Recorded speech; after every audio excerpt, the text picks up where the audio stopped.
سلام أبا زلخمو سمعتي هذا ميديا أبا لوطي محبرسة وتخرت بمقبار كابا زخون يخون تعنتونا تصاب مخان تكوساتن تأمنتن حبريتات بمحراي نعاخاتكم نمقلقال علي مستجمرة هذا ميديا نختك هاتولنا يعدم اتهبونا رئيتون حسابن لوطنان عبيتنان عند حقايمو رئيتكم أبا كومنت اندعتكم تحفلنا لايكن شيرن بمقبار دما مدلواتنا ناب كل خبات أحدا كفنا علتاوي زيناتاتنا ببعلوتن بتكسون نخبصحهم دما سبسكرايب بمقبار ملكت دول طوقو حزي علتاوي نابز حزنا يوم زيناتات كسكركم فلما أرئست زينا كسمعكم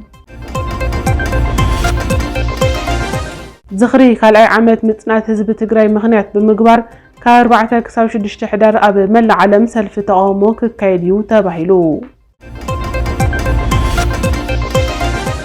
أبدو أفريقيا كايد زغني زتا دردر عرق أسلام بقوامنا تخصيط أو نايم بالس من معنات فيرما بمفرام تزازيمو تمالي استجبر سم معنات أو مبال تخصيص عيبو زي تفلالي هاجرات تنتنتي بوليتيكان رؤيتهم كوو علم زولو زيناتات اللونا نمكت تالكم يعدم حزينا بزرزرم كسكركم زخري مبل قال أي عامت مجمار مصنات زرقي حزب تግራይ مخنيات بمقبار ካብ 4 ክሳብ 6 ሕዳር 2022 ድሙቕ ሰልፊ ተቃውሞ ከም ዝካየድ ተሓቢሩ ለፍንታውያን ወረርቲ ሓይልታት ኣብ ልዕሊ ህዝቢ ትግራይ ኩናት ዘርኢ ምጽናት ካብ ዝጅምሩ ሎማዓንቲ ክልተ ዓመት ኣውፂሩሎ ኣብቶም ዝሓለፉ ክልተ ዓመታት ህዝቢ ትግራይ ኣብ መዋእሉ ኣጋጢምዎ ዘይፈልጥ መስካሕካሕቲ ግፍዕታት ተፈጺምዎ እዩ እቲ ክልተ ዓመት ሙሉእ ኣብ ጸልማት ዘሎ ህዝቢ ትግራይ ጸገማቱ ሙሉእ ዓለም ንኽፈልጠሉ ኣብ መላ ዓለም ዝነብሩ ደቂ ትግራይ بزي منم عرفتي ليتن قطرن كيبلو دمص حزب خوينوم تقاومهم بمسمع ጉዳይ ትግራይ ኣቃልዎ ክረክብ ዝለዓለ ኣስተዋጽኦ እናገበሩ መጽኦም እዮም መቐጸልታ እዚ ድማ መበል ካልኣይ ዓመት ምጅማር ምጽናት ዘርኢ ህዝቢ ትግራይ ምኽንያት ብምግባር ካብ 4 ክሳብ 6 ሕዳር 2022 ኣብ ዝተፈላለዩ ክፋላት ዓለም ዝነብሩ ደቂ ትግራይ ድሙቕ ሰልፊ ተቃውሞ ከም ዘካይዱ ተሓቢሩ እቲ ዝካየድ ዘሎ ሰልፊ ክልተ ዓመት ዘቆፀረን ዝቕጽልን ዘሎ ስቃይ ህዝቢ ትግራይ ጠጠው ክብልን قلطفن تغوراون زخونه فتح نخركب ጽዕንቶ ንምፍጣር ዕላማ ዝገበረ ከም ዝኾነ ተሓቢሩ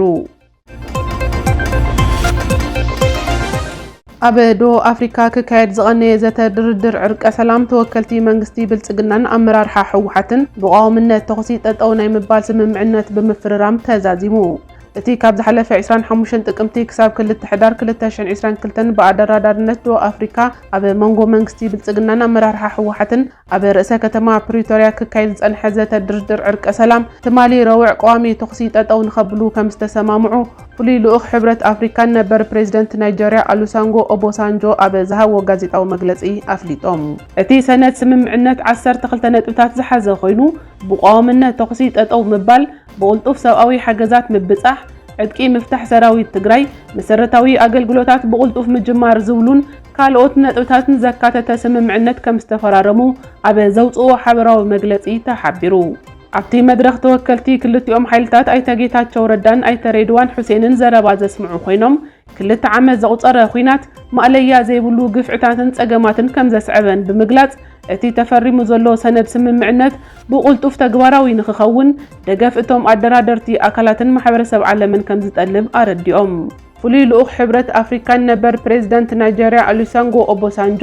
ነበር ፕሬዝዳንት ኬንያ ኡሁሩ ኬንያታ ነበር ምክትል ፕሬዝዳንት ዶ ኣፍሪካ ፑሙዚላ ሙላምቦ ነቲ ዘተ ክመርሑ ዝጸንሑ ኮይኖም እቲ ዝተፈረመ ስምምዕነት ተግባራዊ ንኽኸውን ክትትል ከም ዝገብሩ ገሊጾም ይብላ ጸብጻባት ዝተፈላለያ ማዕኸናት ዜና ዓለምና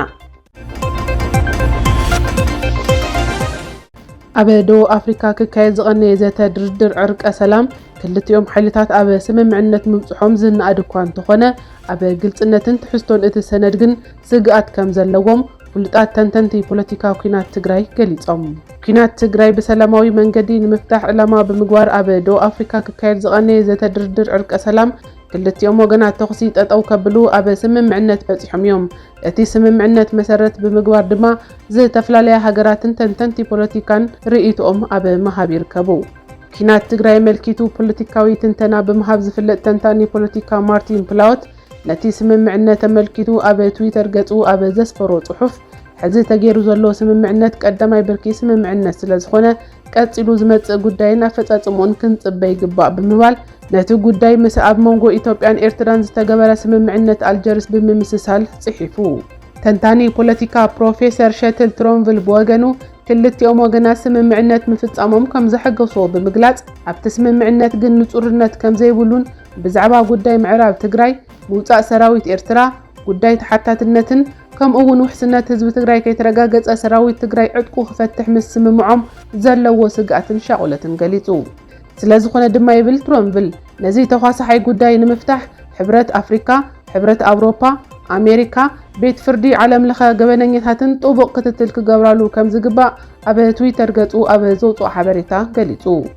ብወገን ደገፍቲ ቃልሲ ህዝቢ ትግራይ ድማ ጉዳይ ሪፈረንደም ግዝኣታዊ ሓድነት ትግራይ ድሕንነት ህዝቢ ትግራይ ዝብሉ ጉዳያት ከይተመለሱ ሰራዊት ትግራይ ዕጥቁ ይፍታሕ ዝብል ስምምዕነት ንተጋሩ ዘቆጥዐ ኮይኑ መንግስቲ ትግራይ ድማ ኣብ ዘመልኪቱ ዝርዝር መግለጺ ክህብ ከም ዝግባእ እናተገለጸ ይርከብ ደገፍቲ መንግስቲ ብልጽግና በወገኖም ሰራዊት ትግራይ ዕጥቁ ክፈትሕን ክበታተንን እዩ ሕወሓት ፈሪሱ ጊዜያዊ ምምሕዳር ክጣየሽዩ ኢትዮጵያ ስዒራ ዝብሉ ብሰበር ዜናታቶም ከጋውሑ ኢሎም እምበኣርከስ ኣብ ኩሉ ኣንፈት እትርከቡ ተኸታተልትና ንሎሚ ሒዝናልኩም ዝቐረብና ዜናታት እዚኣቶም ይመስሉ ነይሮም ንምክትታልኩም ኣዝየ መስግን ሰላም